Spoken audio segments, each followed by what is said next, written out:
ખેડાનું ડાકોર મંદિર જય રણછોડના નામથી ગુંજી ઉઠ્યું છે। કાર્તિકી પૂર્ણિમા નિમિત્તે મંદિરમાં ભવ્ય આયોજન કરવામાં આવ્યું છે। ડાકોરના રણછોડજી મંદિરમાં ભક્તોની ભારે ભીડ જોવા મળી હતી। ડાકોરના મંદિર કાર્તિકી પૂર્ણિમાનું અનેરું મહત્વ રહેલું છે। સંવતે 212 કાર્તિકી પૂર્ણિમાએ કૃષ્ણ પધાર્યા હતા ડાકોર અને ખેડાના ડાકોરમાં ભગવાન રણછોડના મંદિરે કાર્તિકી પૂર્ણિમા અને દેવ દિવાળી મહોત્સવની ખૂબ જ સુંદર રીતે ઉજવણી કરવામાં આવી હતી। કાર્તિકી પૂર્ણિમાના દિવસે ભગવાન રણછોડજીનું મંદિર જય રણછોડના નાદથી ગુંજી ઉઠ્યું હતું। કાર્તિકી પૂર્ણિમા નિમિત્તે મોટી સંખ્યામાં શ્રદ્ધાળુઓ રણછોડજીના મંદિરે આવ્યા હતા અને આજે વહેલી સવારથી જ ડાકોરના રણછોડજીના મંદિરે પરિસરમાં ભક્તોની ભારે ભીડ જોવા મળી હતી।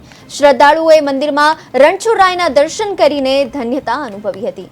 આજથી 869 વર્ષ પૂર્વે સંવત 1212ના રોજ કાર્તિકી પૂર્ણિમાના દિવસે ભગવાન દ્વારકાધીશ ડાકોર પધાર્યા હતા, જેનું ડાકોર મંદિરમાં ખૂબ જ અનેરું મહત્વ રહેલું છે।